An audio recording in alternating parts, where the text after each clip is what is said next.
We get the Krueg Show rolling on a Thursday night, a cold Thursday night in the Bay Area. Woo-wee! It is chilly. You're going to tell me about the cold? One of us is in Chicago, and the other is freezing cold.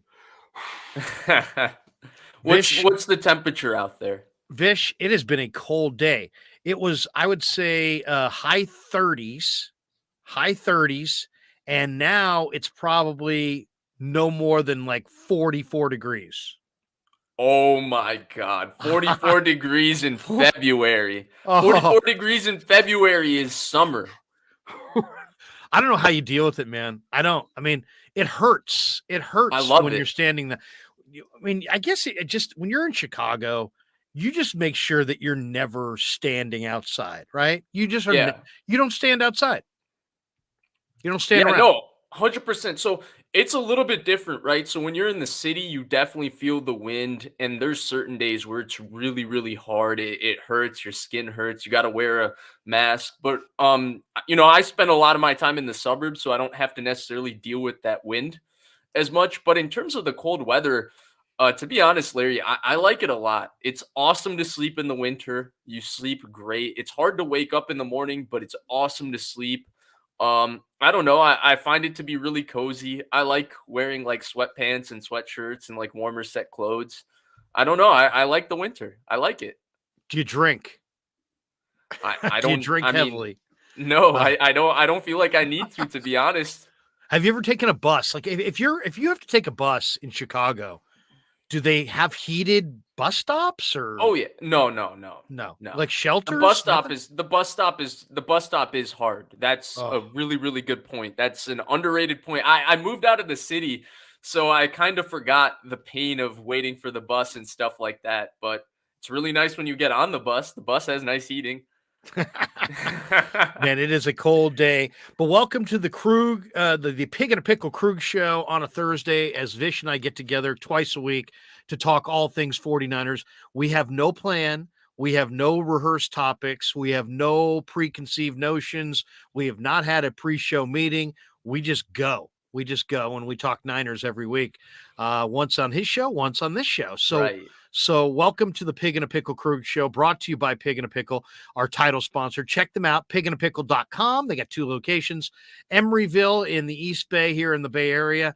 They're open Wednesday through Sunday. They're open 7 days a week in Marin County. They're at 341 Corte Madera Town Center. Get the brisket. All right, Damon and Mary work at it. They got a great restaurant, and we are brought to you by Pig and a Pickle. All right, let's get right to the 49ers. There's a bunch of topics that are of interest to me. Let's start with this one. Tom Brady retired, and I thought it was done. I thought we were done with it, but Mike Florio keeps bringing us back. And Pro Football Talks Mike Florio, a man that Vish has stated he likes, speculated today that the 49ers could kick tires on trying to convince Tom Brady to end his latest for good retirement. Florio points out that Brock Purdy will likely miss at least, all of preseason and maybe even the beginning of the regular season after his surgery to repair the torn ulnar collateral ligament in his right elbow was postponed until early March. Additionally, there are questions about Trey Lance and how he'll recover from his season-ending ankle injury, of which he's had 2 surgeries. He suffered the injury in September.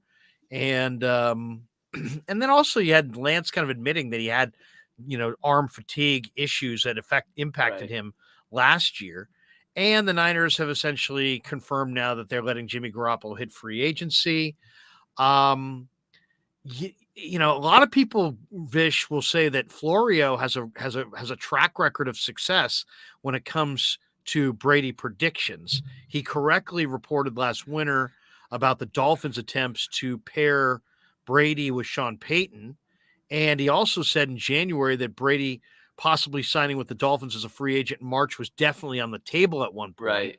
He also repeatedly declared that the 21 season, after the 21 season, that he was convinced Brady would somehow make it to the 49ers last year, which obviously did not wind up being the case. Right. What's your thoughts on this, though? I mean, should the 49ers, even consider going down this road? Does it make any sense to you? Are there certain parameters that you need this to fit into? How do you see Brady to the Niners? So first off, this is what Mike. I do like Mike Florio, by the way. I really do. I think he's one of the more interesting voices in sports talk. Just because I feel like he is one of the few people I find in the media to challenge, the status quo and ask questions that make you think and make you, really think about, the landscape of the NFL, what teams are doing and all things like that. Now, at the same time, this is probably the 85th time he has speculated Tom Brady to the 49ers thinking it's going to happen. I think that to go to the second part of your question, right, which was should the 49 from the 49ers standpoint, is this prudent? Yeah, 100%. Look, Larry, I found Tom Brady's season last year to be a lot like his 2019 season. In some ways, I thought he was washed after 2019. And all we learned is that he's not washed, but he's just not the player that can overcome bad protection, receiver mistakes, not great receivers on the outside. And he just has to drop back and do what he did, perhaps in 2016 when he almost won a miracle AFC championship game against that vaunted no-fly zone, Von Miller, DeMarcus Ware defense that was hitting him every half second because his offensive line was so bad. And I do think that in a support system like with the 49ers, when you look at the fact that he's still one of the elite throwers in the NFL, his arm is still really powerful. He's still incredibly accurate. I do think that with the 49ers offense, with their defense, their system, their running game, all things Tampa Bay didn't have, it would be awesome. Like this would be a seamless fit. And in fact, with both quarterbacks having serious injuries, like this is the most it's ever made sense. Now, from Brady's standpoint, Larry, I just don't see why he would retire a second time. I thought this year was a little bit different from 2019 because he was going through all the family stuff. And I can't speak for what that did to him, but it was clear there was a physical toll taken on Brady compared to years past. He looked visibly exhausted, and I don't know what that was like, but it's a lot different when you're just focused on your career and everything at home is good and dandy because your wife is taking care of everything and keeping everything together. It seemed like now he had to play the role of both single parent and Tom Brady, professional football player, trying to be the greatest of all time. And it's difficult to commit to both roles. A lot of people who've achieved anything in sport, art, in any sort of individual state of where you have to express yourself have talked about how they had to sacrifice, the basic things that you can do as dad because their career had to come first.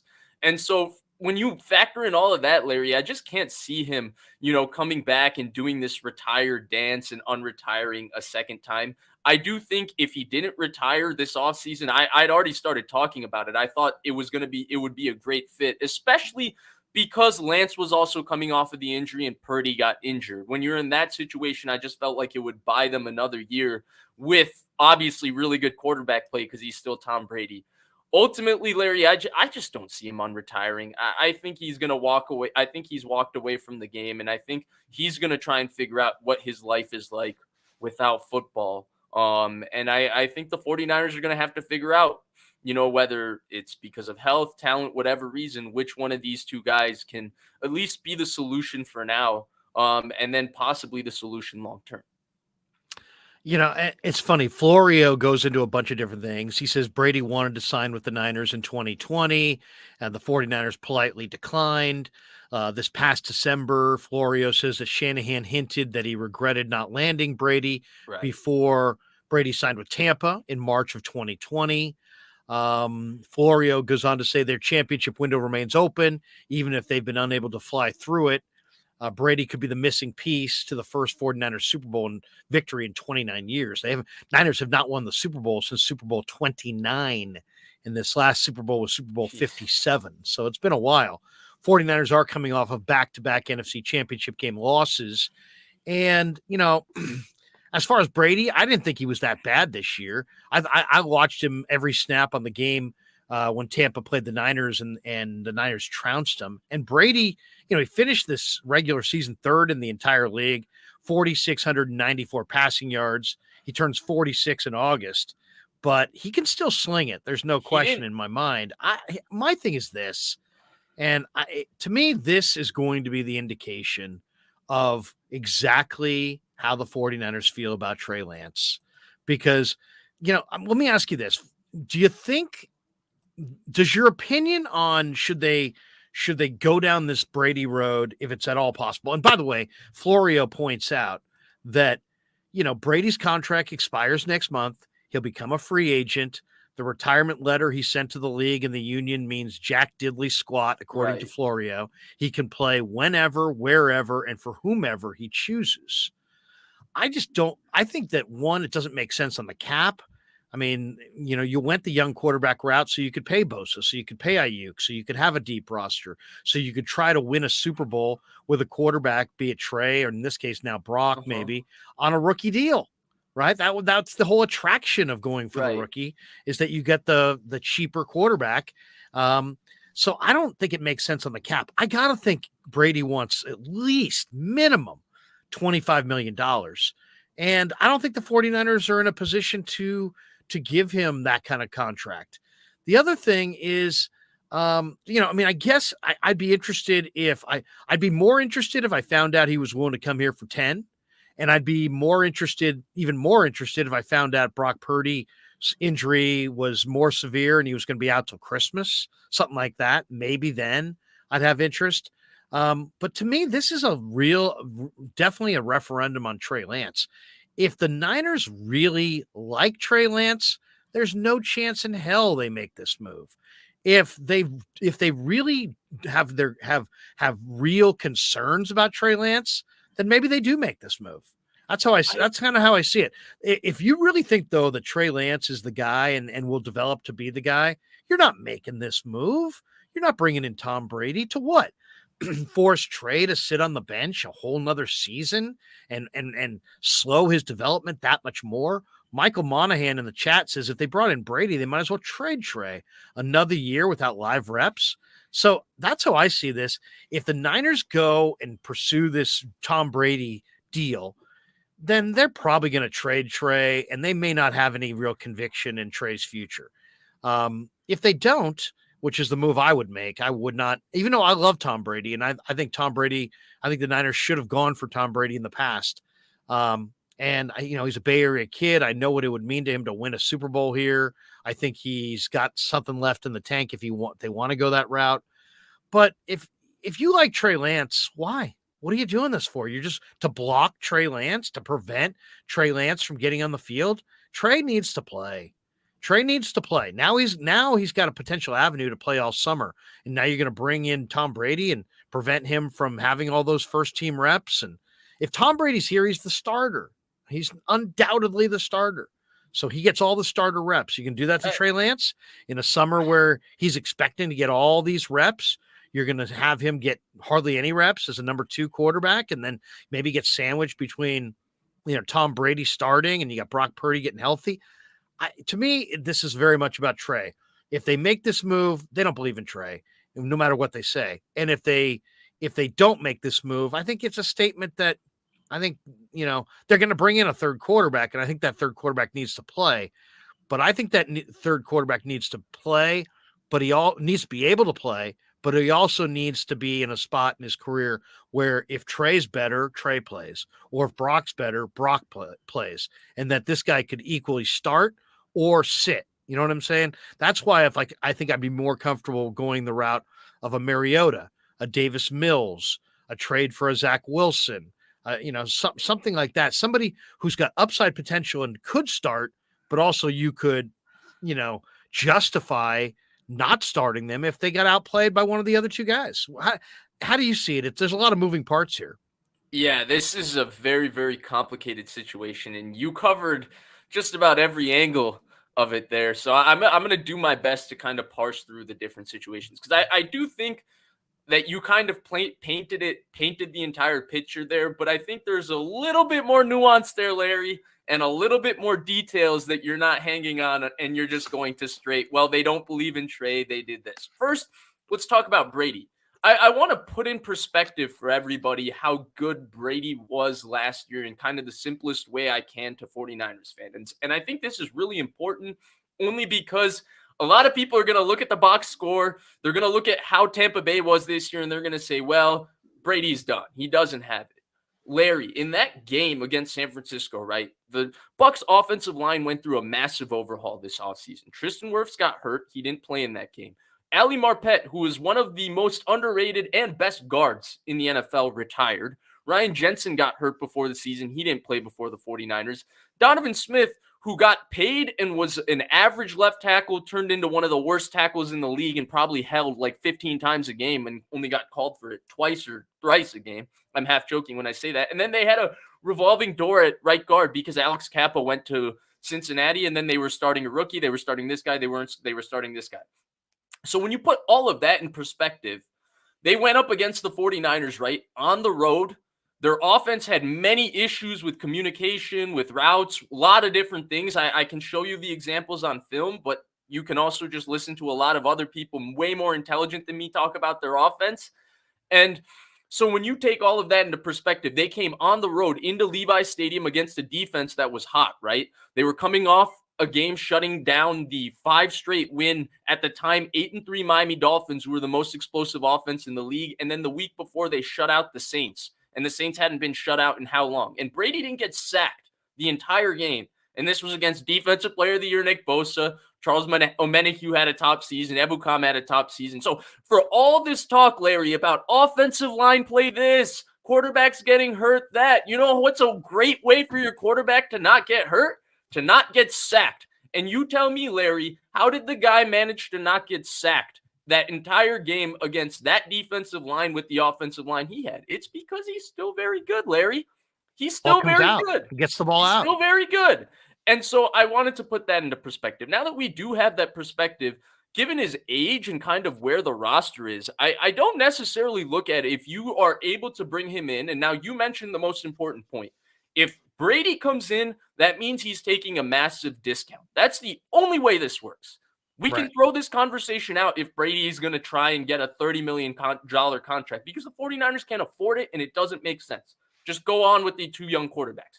But if you can get Brady for a massive discount, you can't make the mistake that you made in 2019, the mistake you made in 2012 with Peyton Manning, the mistake you made in 2020 with Tom Brady. It's just the quarterback is so good and the roster is so good. You got to feel like, all right, we got to put all our plans on hold for a year. Let's go and try and get it with Brady. I don't know if it's necessarily an indictment of Lance because I think Lance's entire timeline and plan has completely changed because of the injury, right?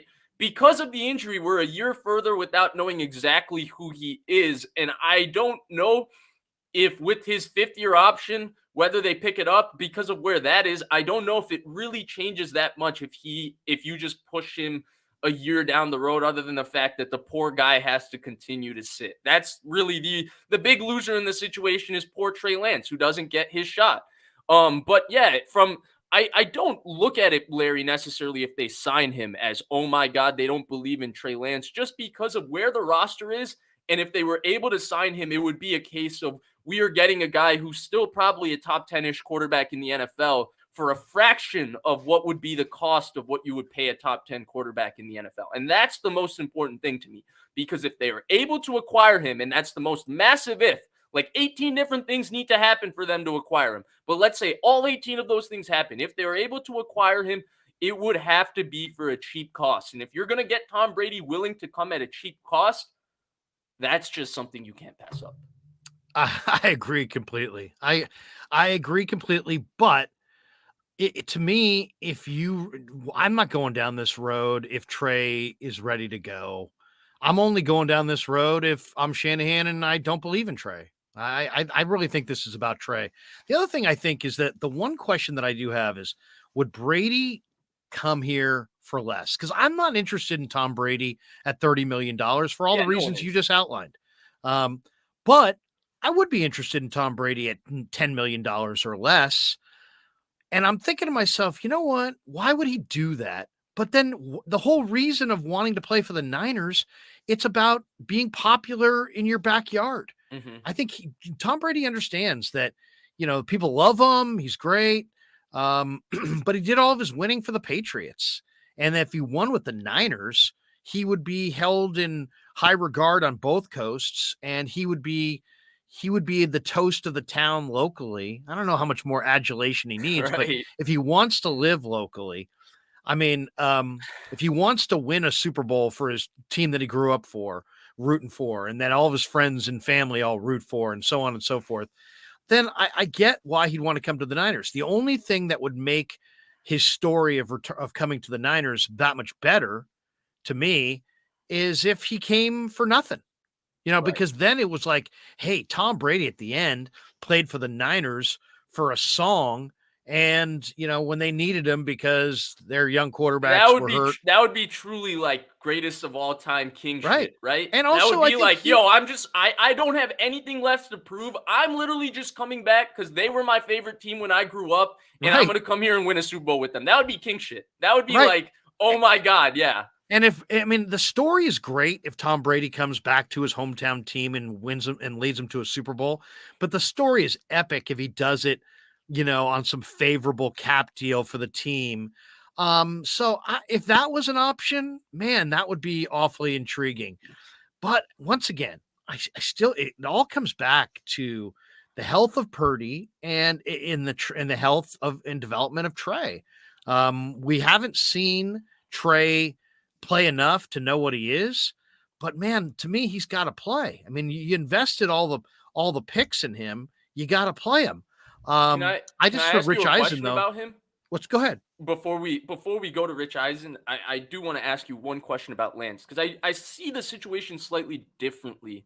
I don't know if because of the year he got hurt, basically the question you have to ask Shanahan is not, do you still believe in him? Because I think that the belief in him was always a long-term vision from the moment they drafted him. And I don't see a reason why that long-term vision would waver. The belief you would have to ask Shanahan is, how soon do you think he can get to your long-term vision? And that's a question that only Shanahan can answer, because he's the only one that's able to see him day to day and see what kind of growth is happening in practice. And if he's able to measure that growth and say, if I give him just one season, things can click and it can get really good fast, then you're right. You would never make this decision. But if he has any sort of hesitancy that it could take longer than a season for things to click, then wouldn't you just kind of hedge the risk of bringing in Brady for the best case scenario, right? You're talking, right? Brady, the only way Brady comes, I think you and I are very much in agreement on this, right? Obviously, he has to retire and 17 different things need to happen. But let's say those things happen. The only way he comes is if he's cheap. So if he's cheap and he's coming and you feel like, hey, we still like this long-term vision with Lance. I don't know why people are so ready to just throw the towel on the long-term vision with him. There's nothing wrong with his character.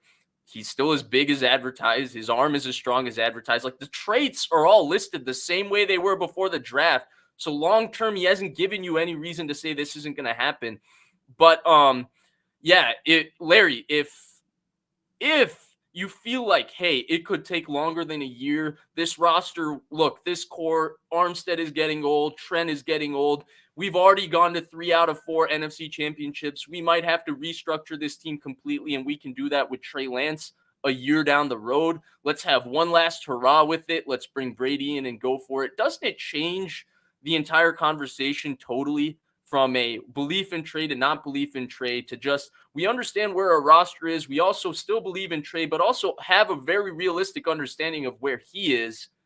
And that's why we would make this move. Again, barring that the 85 different things that need to happen for Brady to become available, retire, all of that, and be willing to come to San Francisco for $10 million all happen. I don't think you can sell that. If you bring in Tom Brady to this situation right now, you can't sell that you still believe in Trey. Come on, right? Come on. I mean, if you believe in Trey, you got to put him on the field, man. You can't keep putting another, here comes Right. it's Jimmy, and then it's Brock, and then it's this guy, and it's Brady, and then at some point it's time to either put Trey out there whatever way it goes, or don't and move on. But you can't, as far as I'm concerned, no more red shirt years, no more delays, no more put another guy there. The only way, that's why I'm saying I think this is Right. the Tom Brady route. I'm only doing if he's coming for cheap and I don't believe in Trey Lance anymore. If I believe in Trey Lance, I'm not doing this. Right. And when I say I'm talking about John Lynch and Kyle Shanahan. If they don't believe in Trey, then bring in Tom Brady and trade Trey. If you do believe in Trey, then you don't bring in Tom Brady. You go with Trey and Brock and get a third quarterback. Roberto Davis and the chat is just losing their minds here. We got some people just truly losing their minds. Guys, we're not going to make this a gigantic racial debate. My God. Mitchell and Ness, my God, buddy, you got to get a life. Seriously, you're going crazy here. Nobody is anti-Trey. We got this one from Mitchell and Ness. Karma is real to all you petty Lance haters. Who's hating on Lance? I mean, please, is there anybody hating on Lance? Am I? Are you? Are the Niners? Is the Niner locker room? Is the media? I'm not seeing any of this hating on Lance. Do you? Do you see it? Yeah, I'm doing it apparently. I've also You're been doing it to Purdy. I've been doing it to Purdy. I've been doing it to Purdy too. Really the only guy apparently I really like at quarterback is Jimmy Garoppolo. If only people knew of my history with Jimmy Garoppolo, then I would just be, I don't know what they would call me, but I think I would be hater of the year. I'm being sarcastic, Larry. I'm joking. But, I don't think any. I think he's talking to a crowd probably in the comment section or just a crowd of people, because there are people that are hating on him for sure too, right? I mean, just like every player has haters, Lance definitely has haters. What has anybody said at all that's hating on Lance? I haven't seen it. I think the word bust, I think that word is way too harsh to use somebody on him. Did throw a I did see bust in here somewhere. Someone threw that out, that he's a bust. All right. Okay. There you go. That's hate. Yeah, some people will say it. But I mean, even so, it's an opinion, man. It's an opinion. And if somebody thinks, you know what? Prove them wrong. People are attached, Larry. People are attached. I mean, it's crazy. Roberto Davis makes a donation. What if Trey Lance gets his opportunity and flourishes? What then for Brock Purdy? Yeah. It's great. I mean, that's what you were planning the whole time. Brock Purdy becomes your backup quarterback and Trey Lance is your starter. That's why you traded up everything for him. There you go. Done. There's this thing. There's this rectangle that's out there. It's between the two sidelines. It's called the playing field. Whoever goes on the playing field and does better plays. So if Trey Lance goes out there this summer, plays awesome, then gets into the preseason games, looks great. Brock, let's say he's not ready week 1. Trey goes out week 1, plays great. He ain't coming out. Right. He's not coming out. It's as simple as that. In a lot of ways, I mean, Brock took over the job. How did he do it? Did he do it by proclaiming himself king? No. Did he go into it and try to win over favor in the locker room? No. He went out there on the field and played and won over the room. And if Trey wants the gig, and I know he does, and he told Rich Eisen that he would he just wants an opportunity to compete for it. There's the rectangle. Get out there on the field and show that you're the best guy. And I don't think there's a lot of hate. I think there's a lot of skepticism about whether Trey is going to be great, but I don't think there's a lot of people hating on Trey. I just think there's a lot of impatient Niner fans too. That I do think there are some people that are hating on him. I do think the majority of people do fall under the impatient lens, Larry, but there's always a few bad apples out there for the wrong reasons. Also, by the way, I think this scenario, Larry, I think you would agree with me. This is, if we could write a story, right, in a utopia for the 49ers in 2023, the utopia is that Trey Lance just completely kills it this offseason and rips it up, and he's exactly who you thought he was. That's the best case scenario for the 49ers. We can talk about every single offseason scenario we want. This is what everybody should be praying happens right now. Yeah. No doubt. If you're a Niner fan, you should be hoping that Trey hits the ground running this summer and is just awesome. And that Brock gets healthy and that you got two guys that you not only can win with, but two guys that are coveted around the league. and then let somebody pay the 49ers a bounty for whatever guy they want to part with in a year. I don't think they're going to stay together, let's say, forever, because I think they're too good. I think Trey's upsides as a starter, and I think Brock's clearly showing that he's got starter potential in the brief time that he's played. So I look at them both as starters, and I don't think you want to. The last thing I'll say on the Brady thing, I'm intrigued by Brady only if he's willing to come in for 10 million or less, and if Brock for sure is going to be out until like Christmas, because then you got to get a second quarterback. And my only concern is this: what if the Niners went out and found out in a few weeks that Brock was going to be out till Christmas, and then they go get Tom Brady, and then in summer in the preseason Tom Brady looks old because he is old, 46 going on 47, and Trey looks great. Then what? You know what I'm saying? That's worst case scenario. That's the one scenario in a way, Brady we didn't discuss. I don't know if it's worst case scenario, but could you tell Tom Brady you're on the bench? I mean, I don't know. What if he gets old and Trey looks great? It's a little more complicated, right? Because we saw a version of this scenario. I want to be very careful what I say when I say this, but Peyton Manning's last year in Denver, I don't want to say Brock Osweiler looked great, but in that Gary Kubiak wide zone offense, when they put him in play action with his size and the way he threw the ball that year, he looked competent. Definitely more competent than good old Peyton Manning, who was probably had the weakest arm I've seen from a starting quarterback in a long time that season. That he had to throw the ball like 8 seconds early to complete throws that year.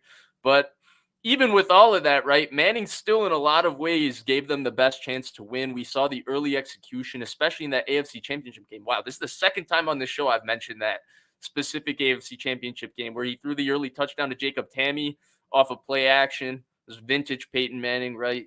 Play action, back foot hits the ground, step right through, rip it, touchdown to Jacob Tamme. So I don't know if the way I see it, Larry, is it would be a very nuanced situation, even if Brady is playing bad, to kind of figure out like if he's completely hampering you from winning or not. Personally, I just want to see them have a really deep quarterback room, because the way the game goes right now, I just think that you need a deep quarterback room. But Roberto Davis says, what if Lance gets his opportunity and flourishes? What then for Purdy? I'll say this: the same way that I wouldn't have moved off Jimmy for Lance or Purdy once Jimmy started playing the best ball of his career last year, and then I wouldn't have moved off Purdy for Garoppolo or Trey once Purdy was playing well, I'll say the exact same thing about Trey. If Trey starts next year and he's playing great, he stays in. I don't care that Purdy went undefeated. I don't care that, you know what I mean? Whoever's on the field doing it right now, you don't pull a succeeding quarterback off the field for a question mark, hoping that the next guy's going to do the same thing. So exactly. That's kind of where I sit on that. If Trey's going to get all the reps this summer, probably, and he's going to get most of the run in preseason. If he comes out in the first week and he's dealing and he's playing great, he stays in, man. I love Brock Purdy. Heck, you know that. But Trey stays in. Trey stays in. That's just kind of the way it needs to go, I think. And Michael says by the time Trey's ready, his contract will be up. Yeah, I mean, seriously, you got to find out what you got. You got to find out what you got. MF says, I'm sick, Larry. I'm sick. MF, hopefully it's not life-threatening. Hopefully it's just sick, maybe sick of this conversation, or probably, or sick just of maybe this. A little under the weather. I had a little cold over the last couple of days as well, so I'm kind of dragging. Okay. The other one. Oh, here we go. Wow, this comment section stop is hating on else, Lance, man. I'm sick of it. God, that's got to be a joke. I'm also scrolling through the comment section right now to try and keep up with where you are. Whoa, what is going on in there? My God, what is happening in the chat? The Krueg show might be so big, it might need some chat moderators. Yeah. El Camillo Dorado. Larry losing the chat. LOL. Oh my God. We got this one from Ashley. Larry and Vish, what's up? Larry, happy belated birthday to you, to your late pops. Thank you. Thank you. Sending love. If you guys haven't heard, Mullins waited 38 days before UCL surgery because of swelling and was still okay 6 months later. Oh, that's great news. I hadn't heard that actually. Um, I mean, I really don't want to get into the whole thing because Ryan Hensley got into this whole race thing, and to me, it's just, I don't know. I mean, everybody's got a different perspective on it, and I'm not going to tell somebody how to feel, but if just because you believe that Brock Purdy is better than Trey Lance based on what you've seen, doesn't mean that in any way it's race related. It could be race related, but it's not like a direct thing. So the people that would be like, oh yeah, if you like Brock Purdy, that's just you don't like Trey because Trey's a minority. That's not. Well, that's at least not how I feel. Maybe that is how some of the people that are anti-Trey feel. But I think also you got to give people just the fact of the matter is Brock had played a lot better than what Trey played, and that's why Brock probably is the leader in the clubhouse. Some people feel like it's a no-brainer that he's like undoubtedly. I think I read a couple stories in the last couple days from people who were like, was it Peter King? I think he came out and said it's not even a tough call. That it's if they're both healthy, it's Brock's job. Do you Right. agree with that? Why don't we hit on that one right there? If both guys, let's say Brock comes back in time for camp, and let's say Trey looks great, then what? I mean, it's a great problem to have. You're asking me the impossible question, right? Because I mean, let's hope, we'll see. But at that point, I'll just be going off other people's reporting on what great really looks like. And I felt like I was a little bit misled this offseason, to be honest with you. The perception I had on the way his camp was covered was that it was a lot better than what people mentioned about it after during the season, or what I saw during the preseason, where it was what you would expect, a little bit up and down and inconsistent. Now, in terms of what Peter King said, Larry, I mean, how can you argue against that at this point based on the football we've seen both of them play?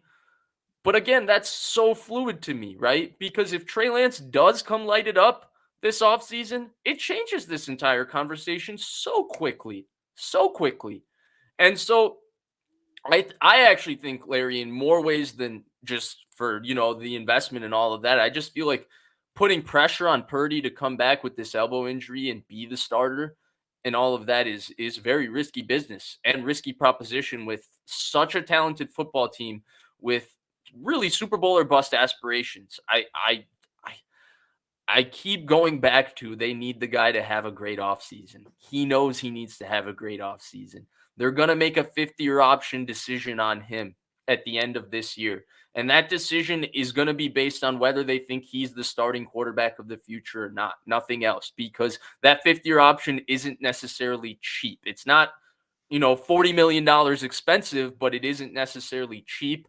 And so they have to make a contract decision. And Larry, I feel like right now, if we want to say that, Peter King is absolutely right. Brock Purdy earned that based on his play this year. But right now is fluid, Larry. It's fluid. Trey Lance has his opportunity right in front of him. And if he seizes it, then I think everybody will revisit this conversation and say, yes, in the 2.5 games that we saw of Trey Lance, there was obviously some up and down, some stuff where situationally he was hampered, right? The weather in Chicago, I was at that game. That was horrible. That was terrible. You can't I expect mean, them to throw the football in that weather. it was so bad that you couldn't evaluate it in the Right, second right. half. I mean, it was like, Exactly. total Exactly. quagmire. Yeah. Exactly. And You got so, to put a line through that game. I mean, that's what I'm saying. We have the Arizona game, which I think Shanahan's game plan took Trey out of it. I mean, I hated that game plan. Then you had the Houston game, had a rough first half, but he hadn't played, had a terrific second half and completed, yeah, I think, close to 70% that day. Then you have the game one against Chicago. And he made a couple good throws. They wind up losing the game. Obviously, the weather was bad. And then he gets knocked out the next week against Seattle. So right. we have no idea. We have no idea really how good he could be. We haven't, the only indications we have that make us pause is the way Shanahan used him. because he's used him Right. in a way that makes you wonder if he's got full confidence in him as a pocket passer. Um, we got this one. Niners. Is it Sears 11 S Sears? He says Niners should be all in on Trey. If he's trash, go to Purdy. Trey gives us the best chance to win. Side note: stop bringing race into everything. 100. I agree. Why do we have See, to bring? I don't understand We this don't bring race statement. into everything, but I mean, seriously, I mean, why? I mean, you're going to make this a big racial debate. I mean, that's just stirring the pot beyond belief. I mean, I'm not saying that black quarterbacks haven't been disrespected; they have been. But I mean, I don't to try to make this because Trey's half black, half white, and Brock's white. I mean, come on. I mean, seriously, I, is that where we're at? We're going to make this. Why can't this just be about football? This has to be about something beyond football. I think people are reading into that. I don't see that there. I don't think it impacts the situation. It may from impact some of the comments. It may impact some of the fans, but it doesn't impact Kyle Shanahan. It doesn't impact the locker room. It doesn't impact John Lynch. And I don't think it's going to impact the competition between these young quarterbacks. David Hasselhoff could you brings go up back to that question? which one? I just wanted to touch on two things really Which quick. one? The one you just had up, the SIRS, SCERS, the donation. I can find it here. I'll find it. Go ahead. Oh Restate no, it. what I wanted to mention was the first part of that question, right? The Trey Lance gives the best chance to win. I hate that definitive. I I see so many people push back against the definitive the other way, but then use the definitive this way. We don't know. We don't know. And I'm so sick of people being so definitive on this situation. It's Trey Lance. It's Brock Purdy. We don't know. And so that's where I push back on the idea that, oh, Lance automatically gives them the best chance to win. Purdy gives them the best chance to win. We're about to find out, Larry. We're about to find out. They're going to get that opportunity. And the one thing I'll say in regards to the race thing is everybody's perspective on that is completely different. There's a lot of people that have gone through a lot of different things in this country that, you can't diminish. You can't diminish their life experiences. So the way they may feel about something might be different from you. And I would just ask that you give them enough respect to hear the discourse, because that's really the most important thing, that you hear how they're feeling about something like this, because it's a very, very touchy and tricky subject. David Hasselhoff says Brock is mid, bro. Enough wasting time on weak-armed, low-ceiling dudes. See, once again about that, it's like we're critiquing a guy who's never really lost a game and won a couple playoff games and played incredibly well, maybe as well as almost any rookie quarterback we've ever seen. So that's mid. I think the idea that Brock can't get better, I think Brock can get better. I think Brock and Trey both. Obviously, Trey is going to get better. He's barely played. But Brock, just even though he's played 4 years in college, he can get better too. He absolutely can. Why do we put ceilings on players like 7 games into their career? We have no clue. At 23. Right. Paul Pearman says, funny how Larry completely glosses over racial undertones that black quarterbacks have faced, and it trickles to the fans. I am not glossing over it at all. I'm just saying I don't think that Kyle Shanahan, John Lynch, or the decision makers on who wins or loses this quarterback debate have any concerns at all, or even any that care either way. Which quarterback and what race their quarterback is. That's what I'm getting out of that. And I think, and obviously that's the way it should be. That is the way it should be.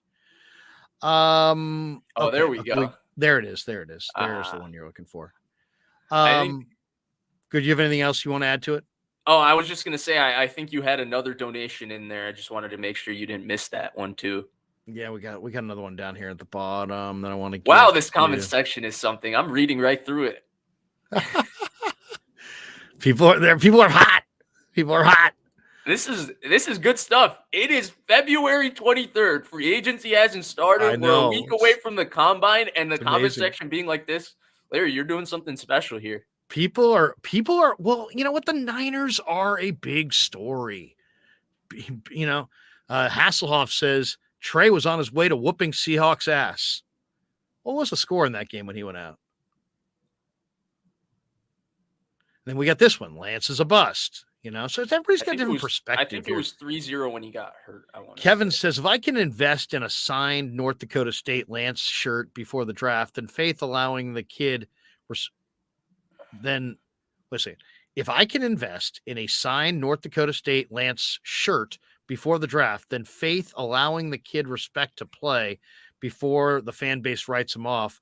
I'm from Scotland and I can see what his value is from here. There you go. Kevin watching in Scotland. Kev, how are you? Kev can see that Trey's a player. I think Trey's going to get there. I think you're going to see huge improvement from him this summer. I think you're going to see him come up in camp, and I think you're going to see a much more refined passer. I think several of the nuances of the game he's going to be better at. He's going to know the offense like the back of his hand, and I think you're going to see him really play fantastic football. And I think people are going to be amazed. I think the story in camp is going to be, wow, look how much Trey Lance has improved. Now, why do I say that? I say that because when you've played is this little amount of football and you're now in an NFL locker room, in an NFL offseason program, in a lifting program, you're now immersed in as a pro football player in every aspect of preparing for a season. You're going to get so much better. And I just see him showing up and being worlds better. And I think he's going to play really well. Then I think the September deal is going to be, well, they're winning with Trey, but they won with Brock, and who should they go with? And that I think is going to be a little bit more difficult to handicap, because there'll be guys in the room that will be like, hey, Brock led us to an undefeated record last year and won a couple playoff games. One in Seattle. And then the other guys, there might be guys who are going, hey, yeah, but right now Trey's doing it and we're winning games. Now, what if Trey starts out 4-0, 5-0, and he looks great, and then they lose a game? Is everybody going to jump off? Probably. That would be my guess. That's seemingly the way it happens in the NFL. It's like the most popular guys, the backup quarterback off the team that lost this week. So I don't know. Couple of things I want to mention. First of all, big thanks to Casey Bateman and the good people at Telmetrics for being a sponsor of the show today. If you're an occupational therapist or an orthopedic surgeon, check out telmetrics.co. We'll have more on it later. TELMETRIX.co. And also special thanks to the sponsor of today's show, New York Style Italian Sausage. Phenomenal product, breakfast sausage, Italian mild, Italian spicy, chorizo. You can find it all. New York Style Italian Sausage, often imitated, never equaled. Make sure you check them out at NewYorkStyleSausage.com. All right. I love the quarterback debate, and I almost feel like we should just stay with the quarterback debate.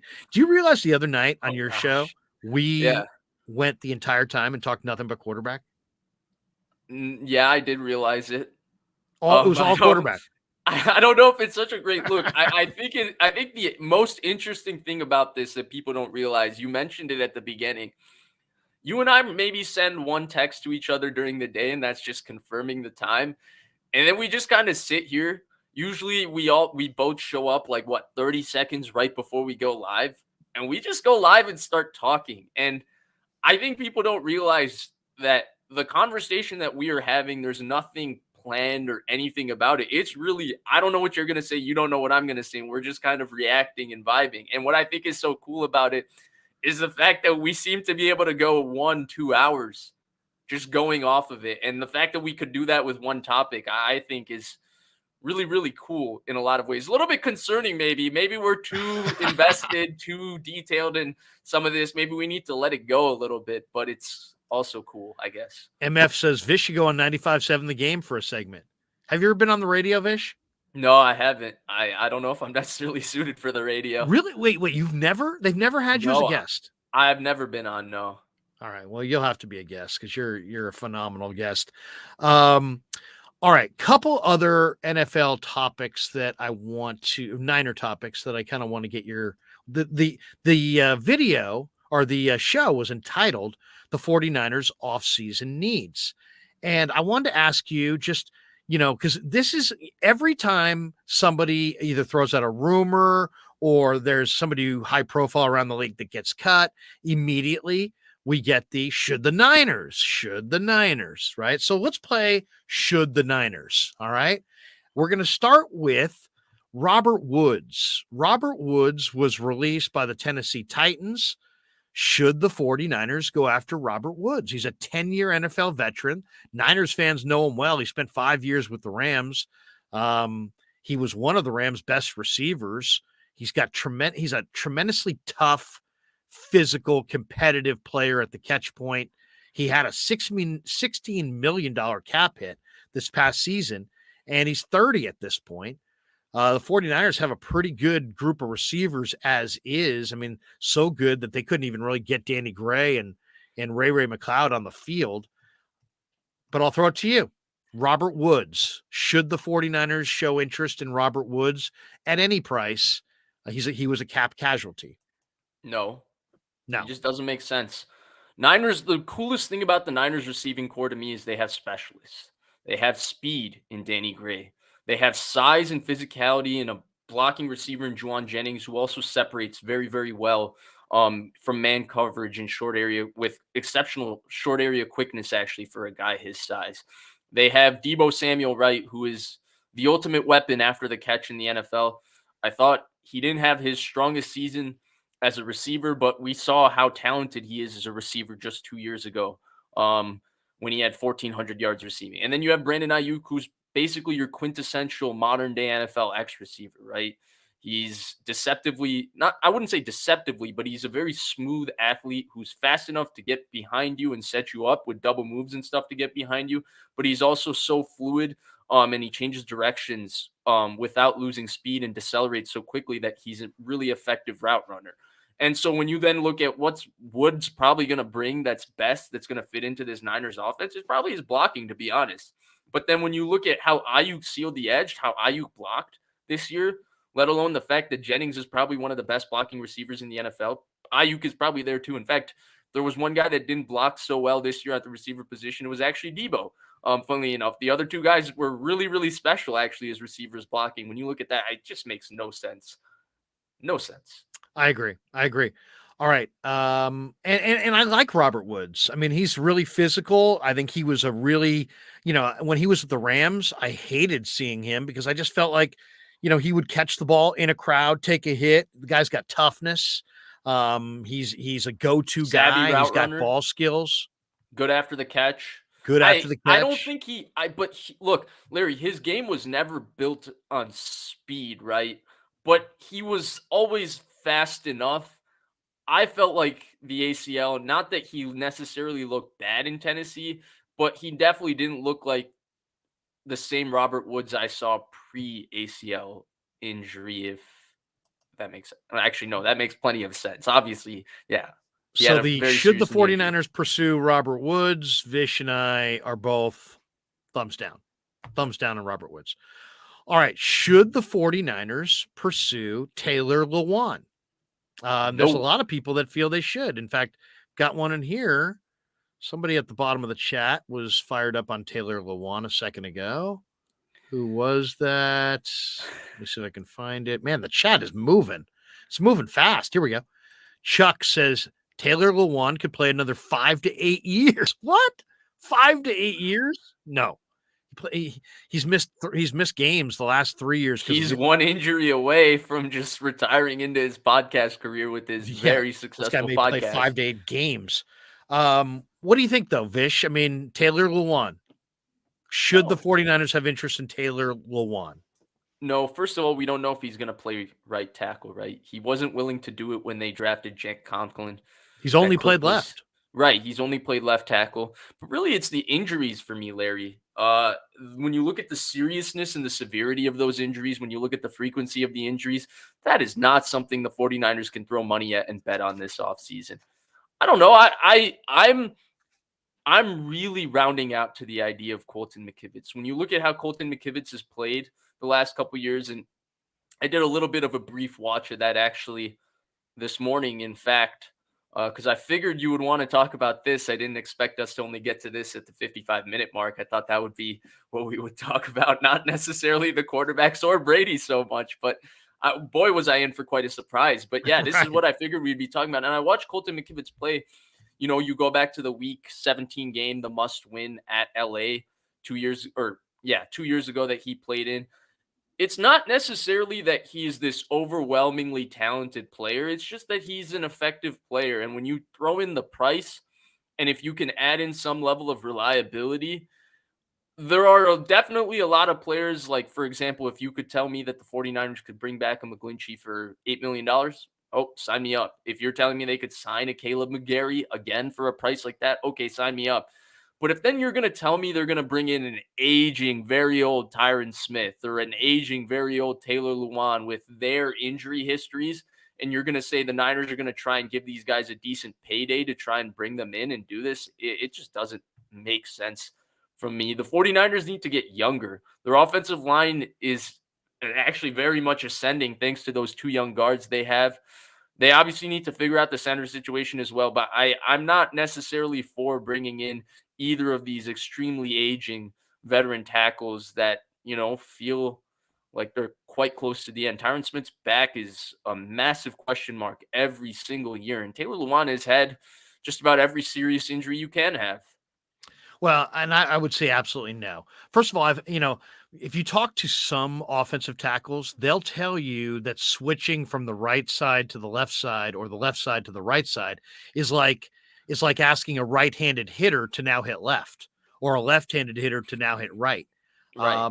In fact, Taylor Lewan, is a few years ago when they were talking about, him leaving and jumping to a different team, he had opportunities to become a right tackle, and he came out and he just said, I'm not a right tackle. I'm a left tackle.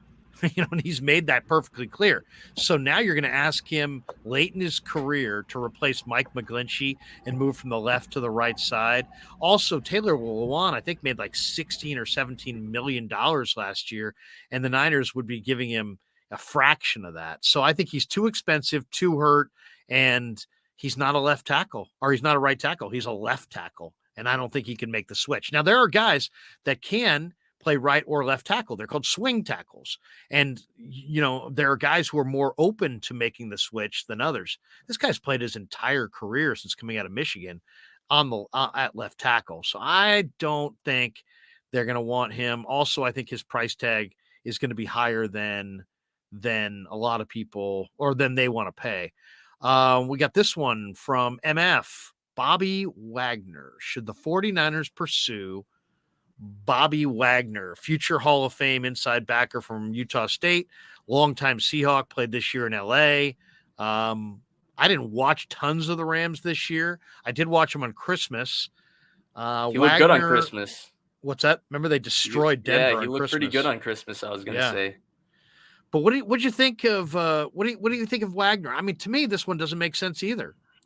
Yeah, so he's a very interesting case, right? Because he was PFF's top graded linebacker again. He made another all pro team, another second team all pro. And like you said, he is a shoe in. I mean, he's probably a first ballot Hall of Famer. When you look at it, he's had what, 7 first team all pros? I think, no, 5 first team all pros, and I think 3 second team all pros. He's going to have a longevity to his career. I mean, he's a shoe-in Hall of Famer. But no, he's not the same player he was. It's kind of like Navarro Bowman, when he first came back from the ACL injury, he had 145 or 150 tackles, led the league in tackles on that Eric Mangini defense with Jim Tomsula, but it was clear he wasn't the same player he was 2 years ago. Similarly, Bobby Wagner still racks up tackles. He's still an exceptional blitzer.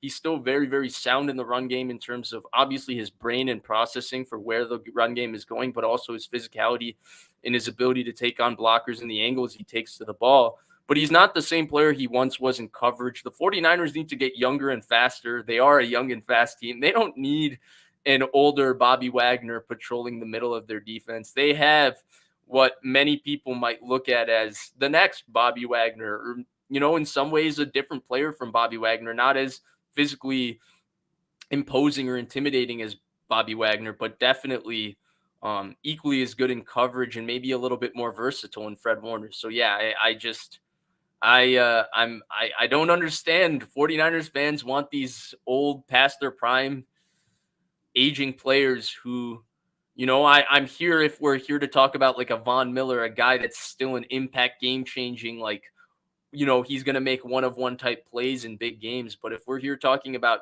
veteran players with a lot of cachet, it's not necessarily their time in the NFL anymore. And they don't make sense for the 49ers in any way.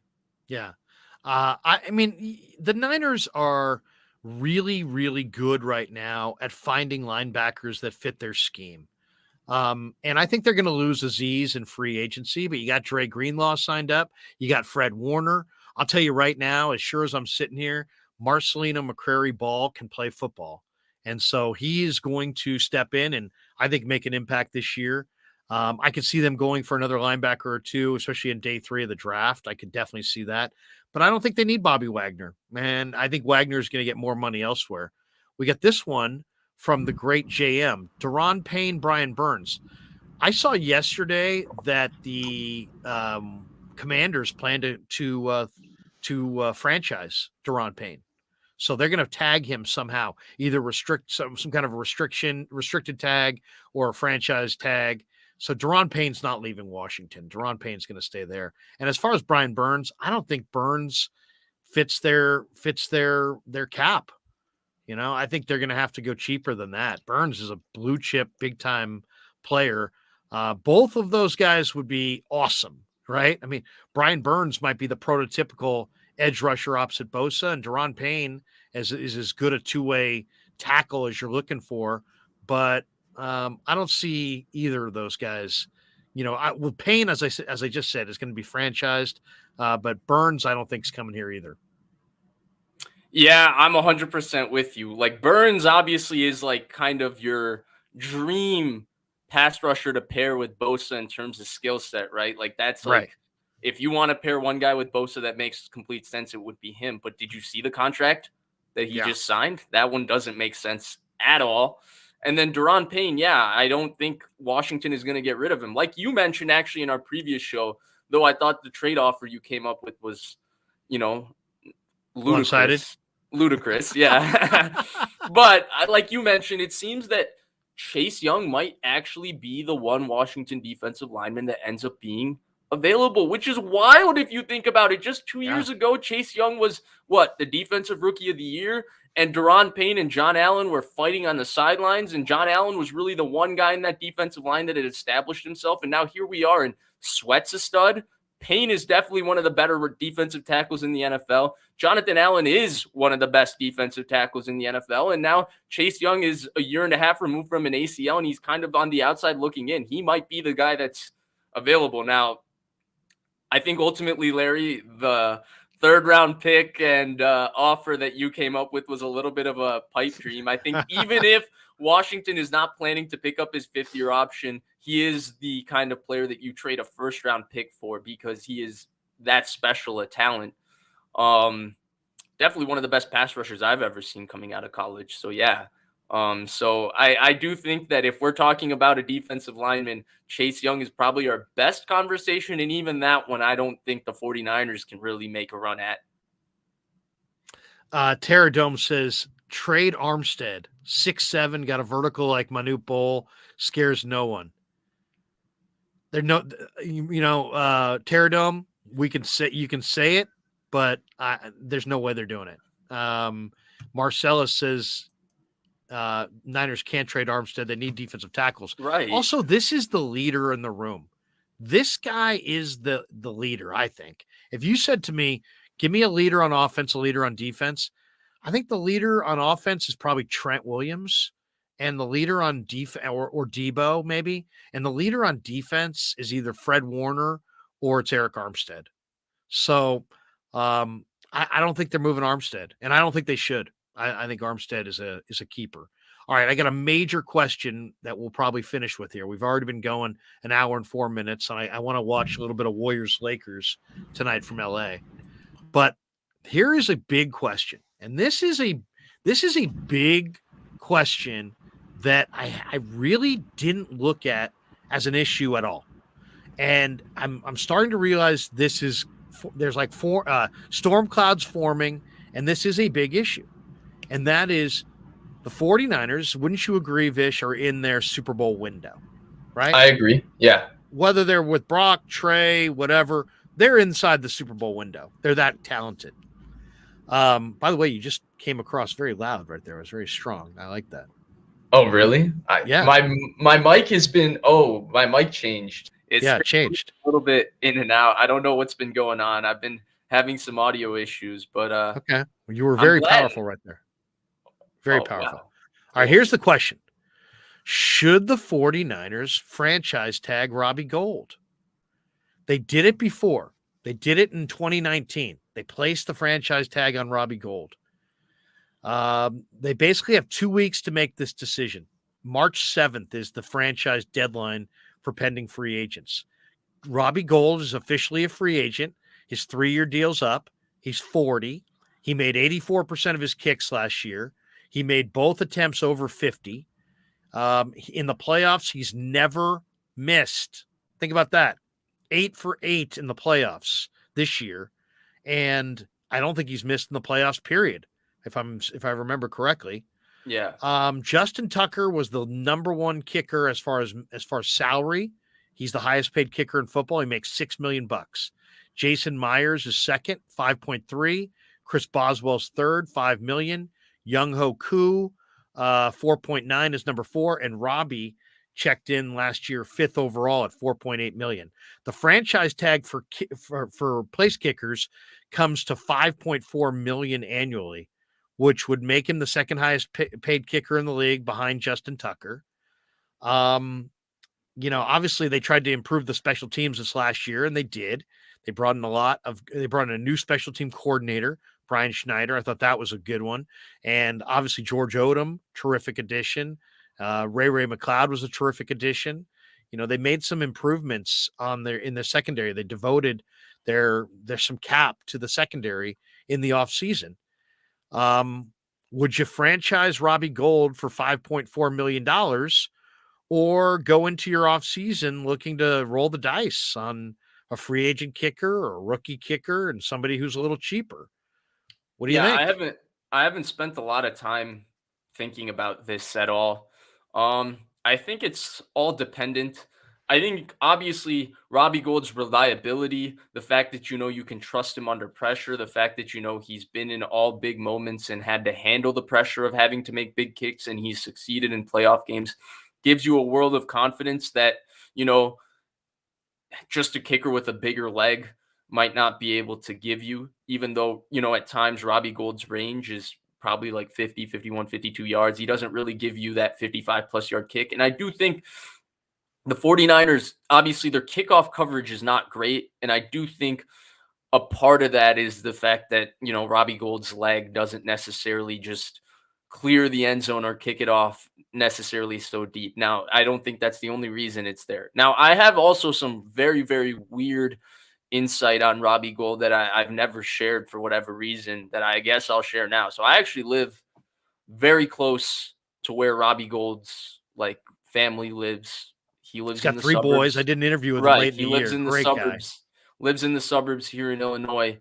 And I actually live very close to there. And so the impression people have around here, particularly my boss, whose kids go to the same high school that Robbie Gould's kids apparently go to, is that Robbie Gould at some point is going to leave and come be the special teams coach there. And The so Bears? no, not with the Bears, at this high school. Oh, Yeah, this is the impression. Now I have no clue. I don't know Robbie Gould. I have no clue whether this is true or not. Something tells me the kicking job pays better. Right. He seems to want to come back, but there was a point where he wanted to go back to Chicago when the 49ers originally franchise tagged him in 2019. Obviously, a lot of that had to do with how good the Bears were in 2018 and how good the 49ers weren't in 2019, but it also had to do with him wanting to come back and be closer to home. It's a little different, right? Because he has to do where he lives in California and his family lives here because his children are not necessarily so young where you can keep moving them. They also have, their lives. They go to school and all of that. It's hard to keep relocating. And so Yeah, I don't know exactly what's gonna happen here. I would actually roll the dice, Larry. I think at some point you got to get younger and go there. I don't think the 49ers will roll the dice. I think the assurance they get from Robbie Gould's um experience and consistency is something that they will not look to replace unless Robbie Gould says he's done or doesn't want to come back. And by all indications, he seems to want to come back. Um, but I don't think they franchise him, Larry. I think they get a deal done if he's coming back. I mean, do you put the choice in his lap? Because I mean, if you franchise him, you can basically guarantee that you're going to keep him, and Right. you don't let him go. I mean, he's so valuable, and you're trying to win a Super Bowl, and he's never missed in the playoffs, and he's a leader on the team. I think I would franchise tag him. You're only talking about a $600,000 raise, 4.8, 5.4. I mean, it's all you can make that work. I'd rather have a veteran kicker that I'm confident in, my coaches are confident in, my fans are confident in, than, I just don't. There's positions on the field I'm willing to take a chance on younger guys. If I'm trying to win a Super Bowl, I'm franchising him, and I know, I don't want to franchise him against his will. You know what I mean? If he really wants to be in Chicago, I think I would say Robbie will let you go, but if he's just kind of like, hey, I'd prefer to be in Chicago, but I could be happy here too. Then you know what? I think I'm franchising him. And you look out when you have a good kicker who's reliable. I mean, think about it this way. I'd almost rather have a reliable kicker with a leg that, where he can't make one over 55 yards than have a kicker who could kick one 60 plus, but he's not very reliable. I think reliability means so much in the for kicking, and he's a reliable veteran kicker, and you're trying to Yeah. win the Super Bowl. Yeah, I And can't it's I only going to can't cost you oh, 600 sorry grand. I'm about doing that. it. I'm doing it. Yeah, no, I can't. My bad. I didn't mean to interrupt you, but No, I no, no, can't no. I can't disagree with you there. I just don't think it'll take the franchise tag to keep him ultimately because I think if they're looking to keep him, that means he wants to come back. I actually don't know if it's like you said, right? He gives them such an assurance because of his consistency and because he's going to respond under pressure. And then you also here's the other thing about him that you don't know about kickers, right? Kickers can get hot, but when they do go through that adversity point in their career where they miss a big kick or they're unable to kick kicks, can they come step out of their funk, right? David Akers never got out of that funk. Billy Cundiff never got out of that funk. Robbie Gould has gotten out of that funk multiple times in his career. In fact, he did it in 2019 where he was in a funk, he got injured, and then he came back and he was kicking fantastic by the end of the season. And so ultimately, because of that, I actually think the choice is really going to be his in a lot of ways, Larry. If he says he wants to come back, I think there will be a deal done for sure. But if he says he doesn't want to come back, that's when it becomes difficult. But I think the 49ers are just going to keep the door open and let him decide. And that's where I don't know if it would take a franchise tag to bring him back, if that makes sense. Couple last ones before we let you go. Michael Wilhoit, I'm reading here, the former Niner linebacker, is going to be the Chargers linebacker coach. I like Michael Wilhoit. The Athletics' Jay Morrison writes that Jesse Bates is as good as gone from the Bengals. That they're gonna go with Dax Hill taking over Bates' spot and let Bates walk in free agency. If you could make one player not on the 49ers your priority free agent, who do you want? Or what position do you want? Offensive tackle, defensive back, quarterback. What's the priority? Edge rusher. Edge rusher. Edge rusher. Give me a second. If you can tell me I can get one guy. One guy. Get me that uber talented. Maybe that is Drake Jackson, in fact. That's the other thing. We don't know where he is in terms of his development. Maybe it's already there because he is uber talented.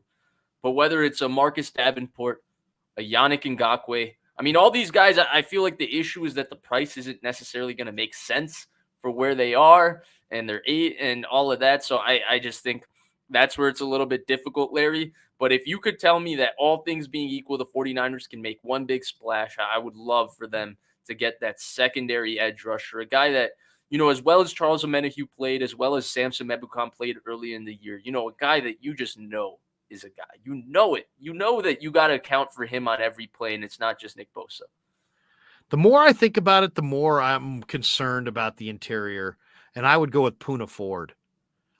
There's several edge rushers in the draft. Wait, was this supposed to be a realistic? If it was realistic, then I wouldn't go with an edge rusher because I think the guys I named aren't realistic. I assumed a guy realistic. Let's be realistic. Okay. So I assumed a guy like Ford would be like, okay, that's actually a signing they're capable of making happen. This is like our dream. Like if everything can happen, if you can have no cap. Way. I mean, the Niners have the 16th most cap room. They have $8 million in available cap room. So that's where they are on the cap. And I could give you some of the cap numbers if you want to know who's where. No, I kind of know where the cap? It stands. Yeah, I do know where it stands. But I would like you to go on because I 100% agree with you in terms of that signing. You have been kind of talking about it now for a couple weeks. Well, I just don't want to. I like Poona. I like the idea of Poona Ford a lot. So please continue. It's okay. A So great idea. in my mind, you need in an ideal world, you have Chris Jones, right? In an ideal world, you have Aaron Donald. In an ideal world, you have a young DeForest Buckner. And when I say that, what am I defining those guys as? Guys who are awesome against the run and terrific pass rushers. That's why Daron Payne's going to get paid so much. That's why they're going to franchise him because he can do both. But at the very least, the Niners have to have a second interior starting caliber tackle who absolutely shuts down that inside run. They've got to get that element back to their defense. This defense is amazing to me that they were number one and they really didn't stop the run at the point very well. Poona will do that. He's 27. He's super thick. He's incredibly strong. He's 5'11", 310. You know what I mean? He's really, really got he's a guy that you can't move in the run game. And to me, that's the guy I'm going after. I might be able to find an edge rusher. I might be able to find, somebody late in the draft who could help me as an edge rusher, but I don't know about the, finding that interior anchor. That concerns me. That concerns me. I'd rather go with the veteran, somebody who I know can plug the middle. Okay, I agree with you on going for the veteran. I'm 100% with you. I'm not disagreeing with that point.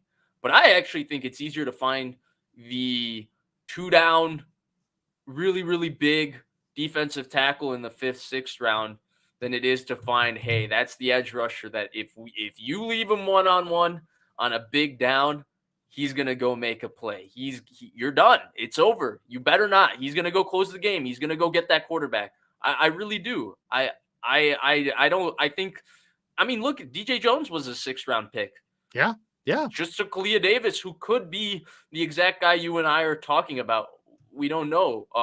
Poona Ford was a late round pick. So I do think I agree with you. They should go veteran. Like, I think your point on Poona Ford is right on. But I actually think that if we are picking between the two, I think it's more probable to find an excellent 2-down defensive tackle in the 4th, 5th, 6th round than it is to find an excellent, edge rusher outside of even the first, I would say, top 40 picks, because those guys that are excellent edge rushers are special premium, like one-of-one athletes in terms of coordination, flexibility, and then of course just explosion and strength. Yeah. It's just, what do you think is more vital to me? Like, if I always start with, if you can't stop the run, you're getting nothing but the run. And who cares if you can rush the passer, because nobody's ever going to be in 3rd and long if you can't stop the run. So you got to be able to stop the run. That's the thing. So I'd rather make sure I'm stopping the run and then take a chance at rushing the passer than have all these great pass rushers, but then it's always 3rd and 1. And here comes the Eagles with their rugby scrum play, and your awesome edge rusher is basically rendered totally useless.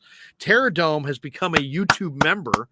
So there we give go. Terradome a nice little clap there, because we always clap for our newest YouTube members.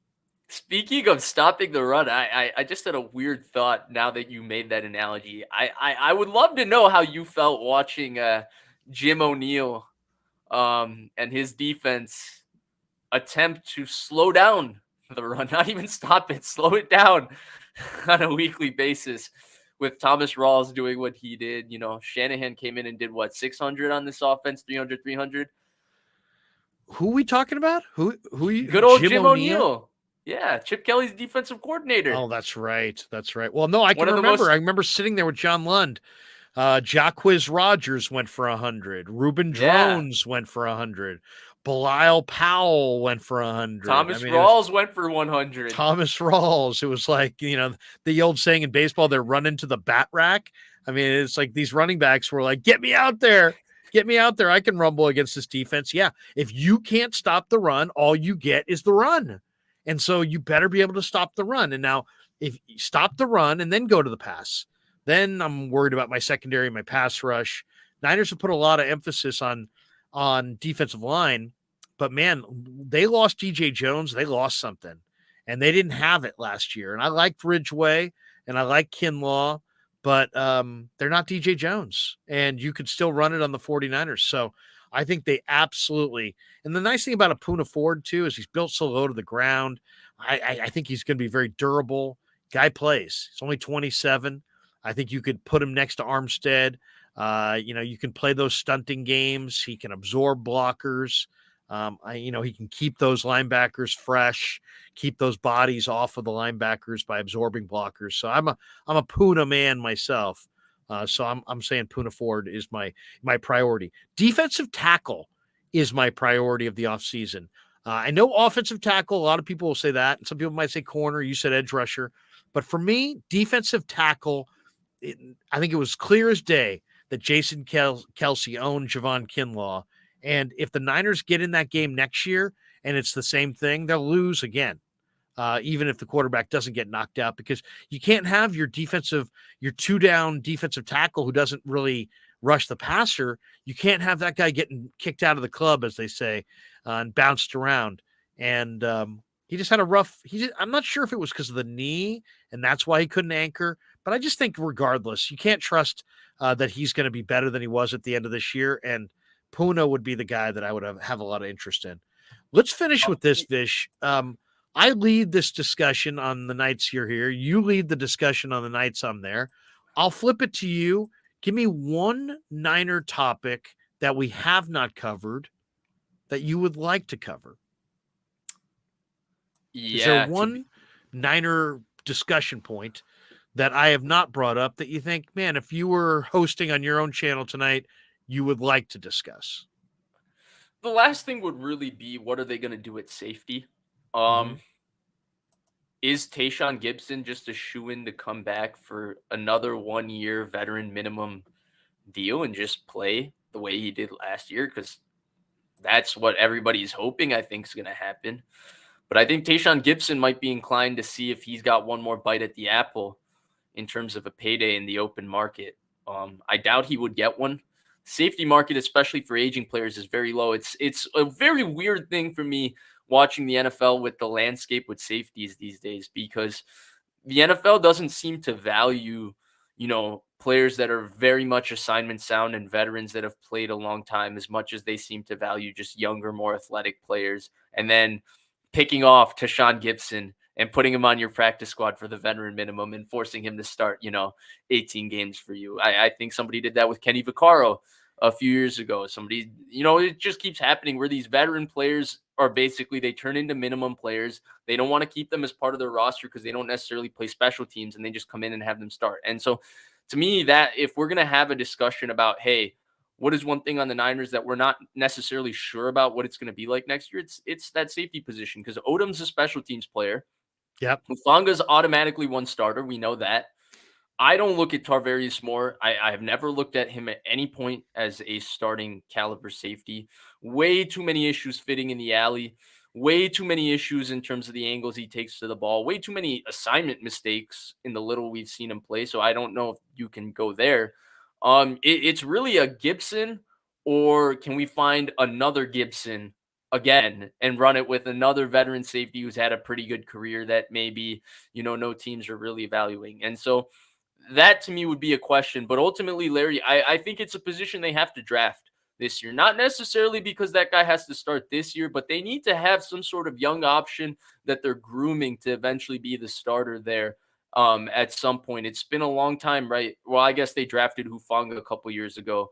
But even then, yeah, I think having a young option there at safety and drafting that, it's one of the least talked about kind of not necessarily glaring needs, but it's a need. Yeah. Oh, there's no question. I mean, also, Gibson's a free agent, as you said. Tarvarius Moore's a free agent. Right. So they really only have Hufanga, who started at strong safety, and Odom, who's really a special teamer and a damn good one at that, by the way. So, and then they do have two young players they like. They like Taylor Hawkins and they like Quantrez Knight. I think Right. Knight is going to be good enough to play next year, maybe as a backup at free safety to whoever they sign. This is the one where I want Jimmy Ward back, and I want Chauncey Gardner Johnson. I mean, that's the guy that I'd go after. I mean, to me, I see a difference maker in Chauncey Gardner Johnson. He's 25. He made How are you only paying him and Jimmy Ward? Well, I mean, Chauncey Gardner Johnson made $825,000 this year. So, I mean, I don't know why did he make so little this year? Isn't he still on his you rookie know, contract? This was his I, last year of his rookie contract. is it the last year of his Yeah. rookie contract? He's about to get paid. That's why the Saints traded him. They weren't going to Well, pay I mean, him. They weren't capable of paying him. The highest paid free agent safety is Jesse Bates, who made 12.9. On the franchise Jimmy tag. made 9.5. So I'll say this: if I have to, this is where people always say, "Well, why do you want to go with a rookie quarterback?" Because I want Chauncey Gardner Johnson and Jimmy Ward back, and I want to spend more money on my secondary and less money on my third quarterback, who I'm praying never plays. So I'd rather take that $5 million that some people want to earmark for Andy Dalton and pour that into Jimmy Ward and Chauncey Gardner Johnson. $5 million. Well, I'm just saying, obviously it's going to cost more, but I'm just saying, I don't want a 20 million. I mean, a lot of teams have $20 million quarterbacks. Heck, the Eagles are going to have a $55 million quarterback. The That's 49ers true. quarterback room's going to cost you nothing. And if you go for a rookie, then you could go for maybe a couple of expenditures in free agency. And I would do it in the secondary, and I would try to re-sign Ward and bring in Chauncey Gardner Johnson. I think Chauncey Gardner Johnson is just one of those guys that he's just a great player. I saw him in Florida. He was great. Saw him with the Saints. Terrific. He was awesome with the Eagles. Then Big Larry, they games. should have never traded down and taken Mitch Wishnowsky. They should have stayed put in the fourth round of the 2019 draft and picked Chauncey Gardner Johnson. I know. I was rooting for it. I couldn't believe it. I agreed with you. I was surprised he was on the board at that point. Obviously, there's issues in the draft process that we never know, but yeah, he's a good player. The one thing about him is he doesn't necessarily wrap up as clean when he's coming downhill and he's fitting from depth. Sometimes he has the hit he had on Pacheco, but go watch the Christian McCaffrey run. When you're fitting from depth, you're meeting him at 6-7 yards. That's usually Quandre Diggs' landmark from depth. 6-7 yards, he's going to crack down and fill. Chauncey Gardner Johnson got run over, so that's definitely something there. But how about that hit on Pacheco in the bowl? That was some special stuff. Especially the speed he came in from depth and to fit from the alley, because he's basically one-on-one there in the open field. And he's versatile. That was some big time stuff. The one thing I do want to add to this, Larry, is I think the last point you made to me should be a Shanahan for the rest of his coaching career.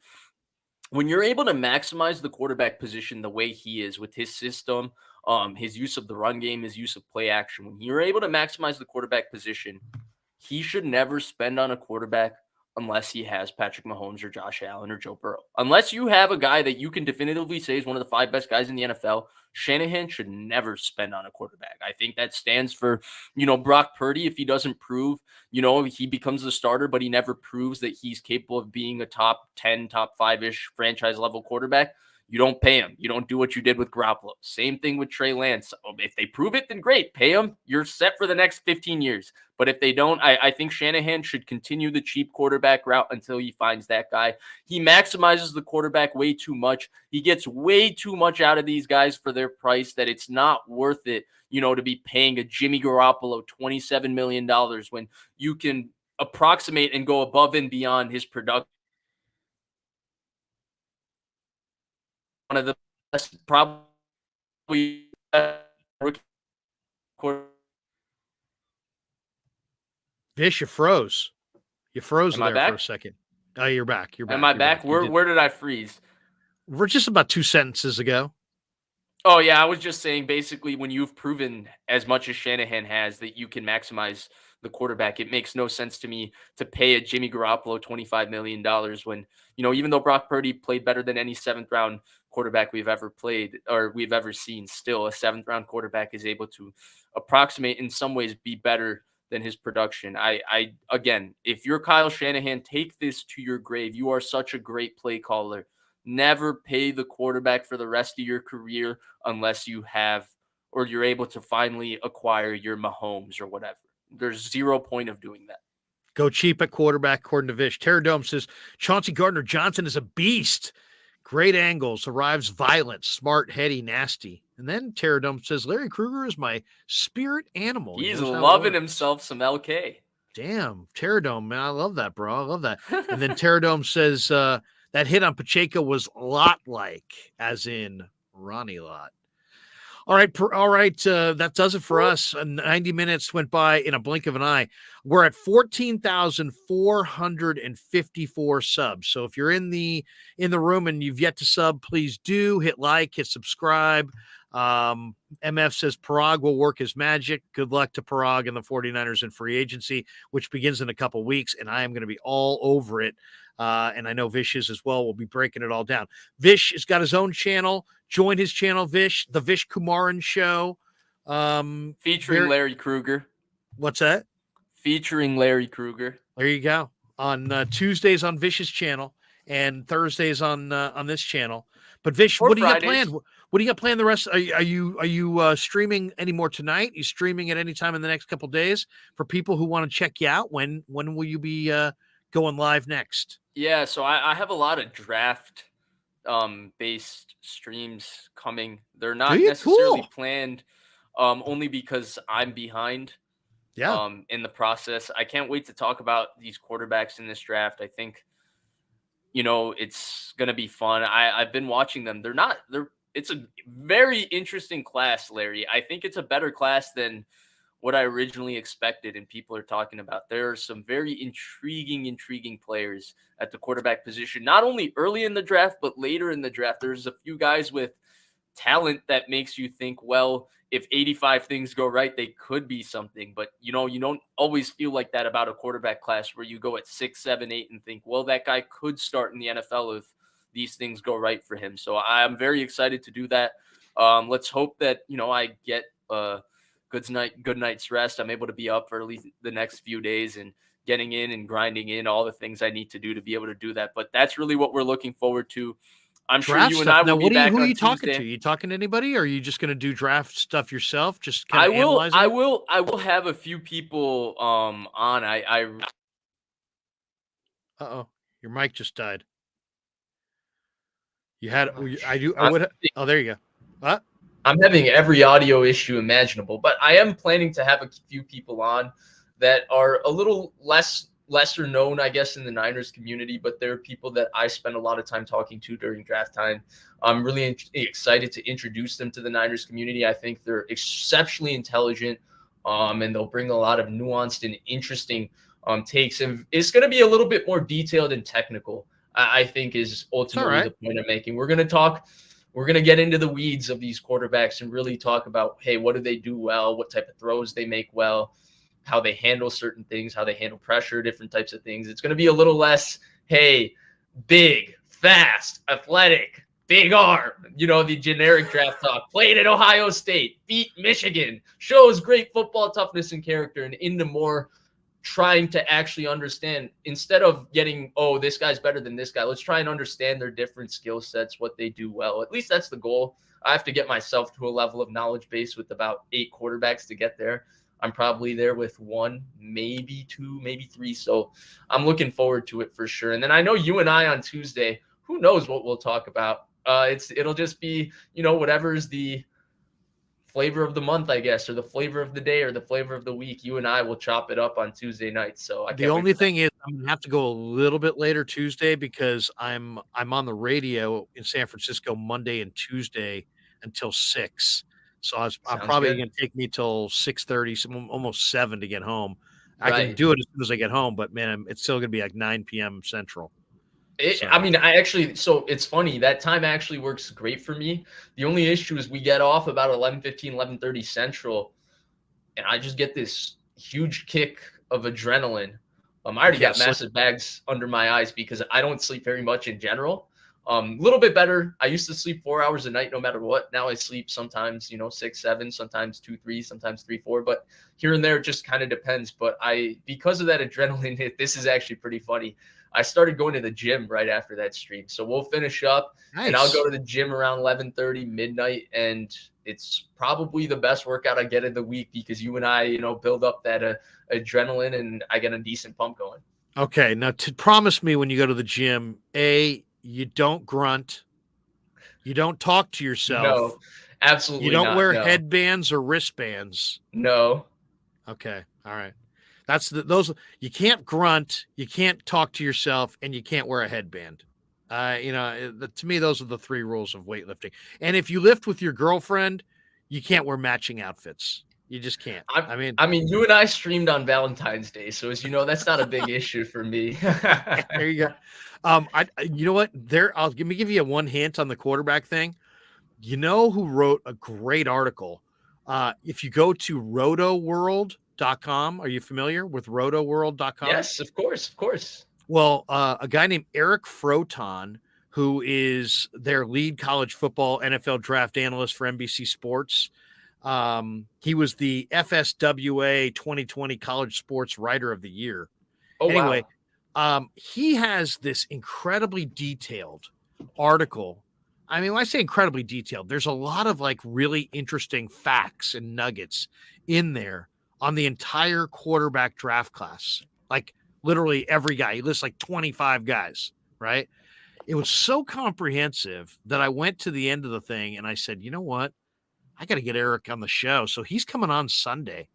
Sunday morning, we're going to do a little live stream, me and Eric. Okay. And we're going to go through, we're going to start with the quarterbacks, and then I'll ask about a couple other positions as well, but it's mostly going to focus on the quarterbacks in this draft class.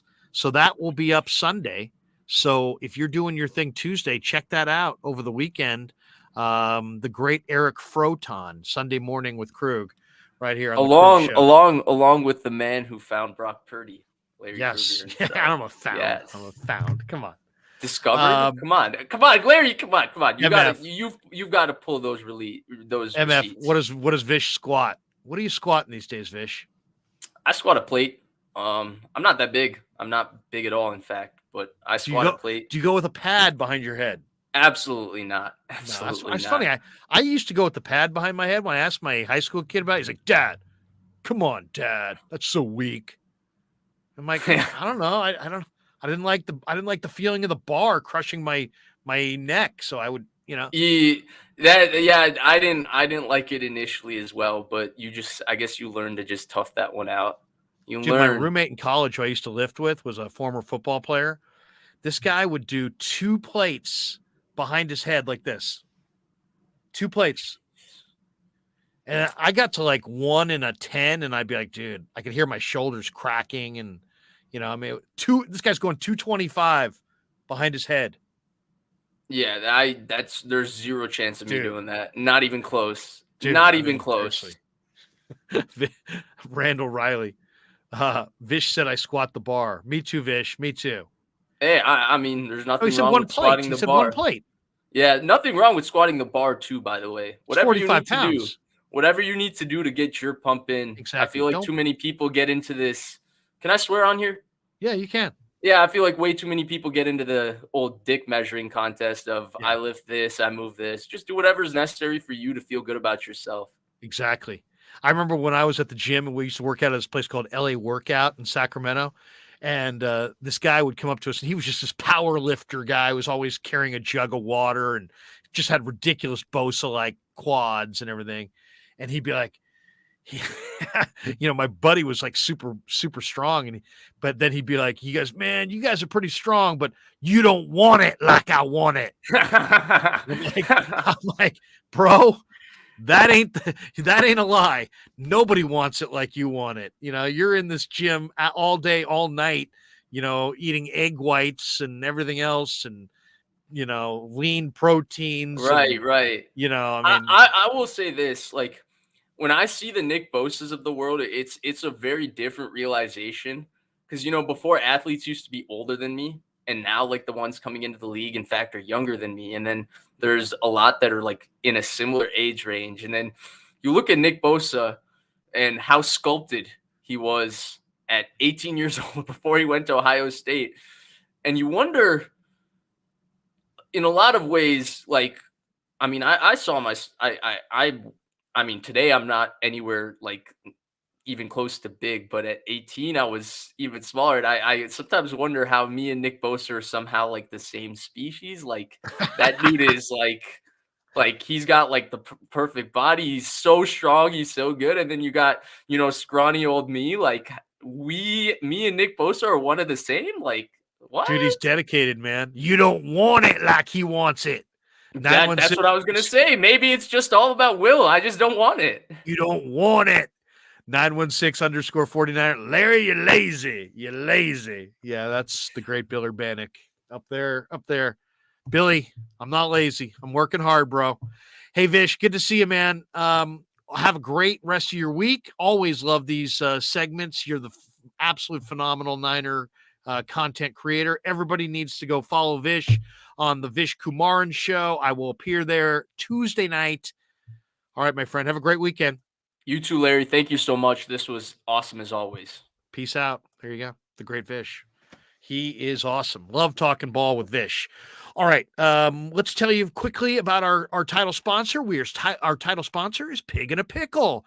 Check them out. Marin County in Corte Madera, and they're in Emeryville in the East Bay. They're open 11 a.m. to 8 p.m. in Marin, 7 days a week. And in Emeryville, they're open Wednesday through Sunday. And the brisket's amazing, the pulled pork, the baby back ribs, the chicken, the house-made hot links. Damon and Mary, they work at it. Anybody in the restaurant biz knows, man, you're gonna get a restaurant, you're gonna work at it. They work at it, and that's why their restaurant's so damn good. The white cheddar mac and cheese, very popular. The beef brisket chili is amazing. The collard greens, I love me some collard greens. The kettle tallow chips. They do catering, craft beers, kids menu, family meals, salads, sandwiches, Pig in a Pickle, the best barbecue in the Bay Area. My mouth is starting to water. Check them out, piginapickle.com.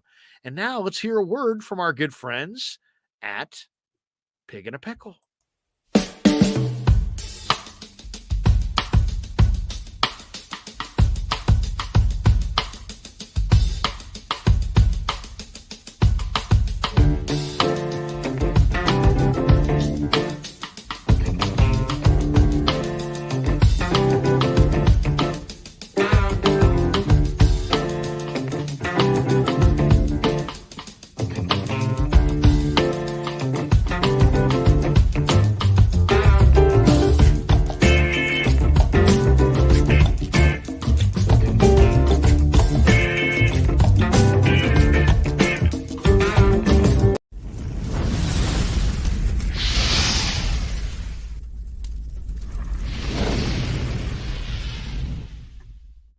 Also, big thanks to Casey Bateman and the good people at Telmetrics for being a sponsor of the show today. If you're an occupational therapist or an orthopedic surgeon, if you're a chiropractor or a physical therapist of any kind, Telmetrics is designed for you to use in your practice and can greatly benefit your patients. What they do is they use computer vision and artificial intelligence, and they provide a platform for outpatient rehab therapy services, both in the clinical and telehealth environments. What does that all mean? If you're a weekend warrior and you sprain your ankle and you've gone to the doctor, or maybe you haven't gone to the doctor, and you want some knowledge on how to rehab your injury, you can use this as a resource. Telmetrics.co. Telmetrix.co. And here's a message from Telmetrics.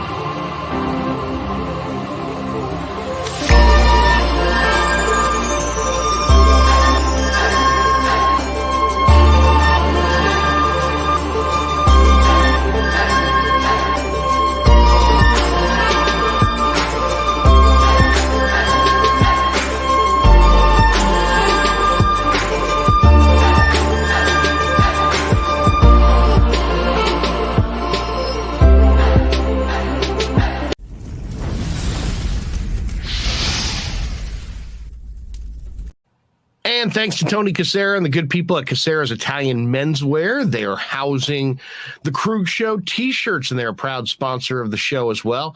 The Krueg Show t-shirt, the Krueg Show podcast t-shirt is available there at their store in Dublin. Their address is 7372 San Ramon Road in Dublin, California. And go see Tony Cassera and get yourself a Krueg Show t-shirt and support the show.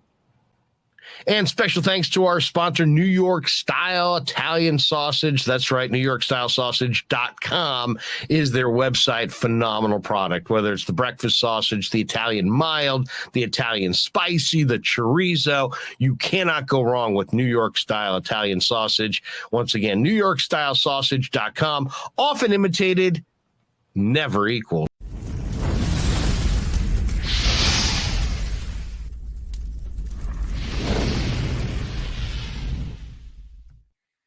And special thanks to our sponsor of today's show, New York Style Italian Sausage. Phenomenal product, man. If you've tried the New York Style Italian Sausage, you know what I mean. Italian mild, Italian spicy, chorizo. You can't go wrong. New York Style Italian Sausage, often imitated, never equaled. They're a proud sponsor of today's show. Make sure you check them out at their website, NewYorkStyleSausage.com. So New York Style Sausage was started over 7 years ago. We are the largest producer of fresh Italian sausage on the West Coast. What makes our sausage in New York style is really the recipe came from back east, from New York, from Connecticut. If you look at all of our labels, there's maximum 4 or 5 ingredients, which we're really proud of. There's no preservatives, no MSG, fresh in, fresh out. The pork comes in fresh, goes out fresh. There's never any freezing throughout the process. We've always used fine quality cuts. We're never going to deter from that. It's one of the reasons why our sausage is so good.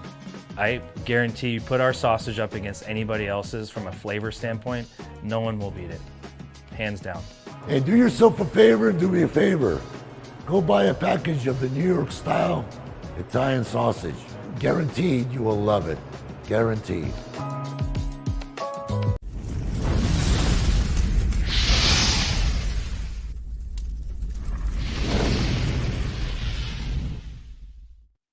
All right, coming down the home stretch on the Krueg Show. Hope you enjoyed Vish Kumaran. I love talking ball with Vish. And thanks to everybody in the chat, whether I agree with you or disagree with you. You know what? I'm glad that we have this forum to chat. There are people here that are expressing their love of the sponsors, their dislike of the sponsors. I get all that. I appreciate all the response, and I'm seeing them all. Whether good or bad. We are at 14,455 total subs. So if you have yet to subscribe, please help the show. Hit like and subscribe. If you hit like, that just helps the algorithm, help more people kind of find our shows. And then if you hit subscribe, you'll just get an alert on your phone. It's free, of course, to subscribe. But you just hit subscribe, And every time we go live, you'll get like a little text on your phone saying, hey, the Krueg show's going live. And it will be a good way for you to be alerted so you can know when we're going live, so you can check out all of our content. I hope you enjoy the content. Hopefully that's why you're here. And then, of course, like as you saw earlier, Terra Dome joined our monthly club. You can pay $4.99 a month to be a Krueg Show member and get exclusive content that the other members don't, that the non-members don't get. Terra Dome, thank you for adding to that group. That group, I think, over 250 people now at that point. So thanks to all of you for making this channel what it is. As I said, we're approaching 15,000 subs, 14,455 subs, and we're coming up on our 1-year anniversary. We started this channel in the middle of March last year, and here we are late February approaching 15,000 subs. So I'm grateful to all of you for helping make this a successful venture and make the show what it is. So thank you to everybody. Tonight we are going to be on after the Warrior game. Warriors. I took the Lakers tonight. I took the Lakers. It was Lakers -6, man, and they're winning now 56-45 with 2:17 left to play in the second quarter. I like the way the new look Lakers look with Mo Bamba and D'Lo and Jared Vanderbilt and Malik Beasley. And I just, the Lakers surrounded LeBron with some athletes. And I think it's going to be, I don't think they're going to make the playoffs. So all this talk about them is probably, probably premature. But the Lakers down the road next year after, I don't know. I think they're fun. I like Rob Pelinka has done an amazing job turning that thing around. I mean, seriously, I looked at their roster beginning of the year. I'm like, they're cooked. This team's totally cooked. Cap hell, going nowhere. Somehow they stole Rui Hachimura. Then they just stole Mo Bamba. I think Mo Bamba can play. I was wishing the Warriors would have found Mo Bamba, giving him a ticket to Golden State for James Wiseman. But I was the only person who liked Mo Bamba. Every time I threw it out there, people were like, nah, Mo Bamba sucks. I liked what I saw from him the other night again, for the Lakers, and we'll see tonight. One weird thing about this Laker-Warrior game tonight, the Lakers are wearing jerseys that look like UCLA. They don't look like their regular jerseys. The Warriors are wearing these navy blue jerseys. So it's like neither team, I guess the Warriors look a little bit like the Warriors, but it looks like the Warriors are playing UCLA and instead they're playing the Lakers. So interested to watch the second half. MF says Vish, Raj, Grant are great additions on the Krueg show. Absolutely, man. I love talking to these guys. They're some of the 49er, throw in Jesse on that one as well. Jack Hammer, Lombardi, Matt Barrows. I mean, they're all freaking great. Let's be honest. Fear the Phantom says, you're the greatest, Larry. Keep it up. If you had said I was terrible, I wouldn't be reading that. And then Val Ramos says, Larry, love your channel, brother. 100. There you go. Fist in the air, which is probably not the great picture, but there you go.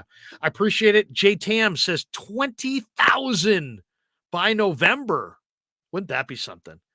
I was looking at the Social Blade. It said that 2 years from now, if we continue on this pace, and the pace is starting to really get dialed up, that we may have 100,000 subs in 2 years from now if we continue the growth pattern that we've shown in the last 6 months.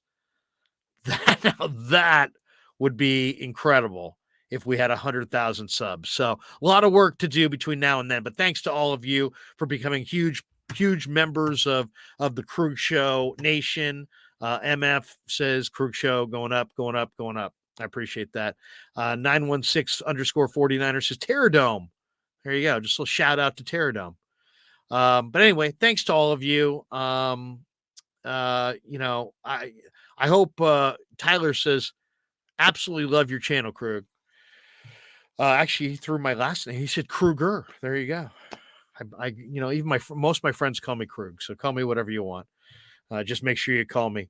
Waveswear says cheers, Larry. Congrats on 14,000. Well, appreciate that. As far as the rest of the week, tomorrow, I'm going to be on 95.7 The Game, sitting in for Damon tomorrow with Ray Ratto. So check me out tomorrow on the game at 3 o'clock. I want everybody in the chat to be listening tomorrow at 3 o'clock when I sit in for Damon. I'll be sitting in for Damon tomorrow, Monday, and Tuesday with the great Ray Ratto. So check us out. 95.7 The Game. And of course, 95.7 The Game has their own YouTube channel, and you can check us out on that as well. All right, that's going to do it for us for a couple hours. LeBron just had an amazing layup that he missed. Warriors are getting Warriors have just come back. It's 59-56 Lakers. See what happens when you announce that you bet against your home team? See what happens? Bad karma. It's always bad karma to bet against your home team, but I did tonight. Anyway, thanks to all of you. In the post-game tonight, I'm going to invite Baller, Red, Cy, Danny, Rye. Danny and Rye are in Arizona. We'll have Danny's interviews. I think he interviewed Logan Webb today. A couple other people of note that I can't remember off the top of my head, but I know Logan Webb is one of them. So tune in for that. We'll have a lot of Warrior Laker talk, and we'll also have some videos from spring training. Giants videos from spring training. The Cactus League begins officially, I believe, on Saturday. I'm looking forward to that immensely. So anyway, thanks to all of you. Until later on tonight, have a great one. Yeah, never met a man I've been scared of. Careful, you gon' get exactly what you asked for. Here for whatever you bring me, getting handled. I answer to no one, I don't need to hassle. Yeah.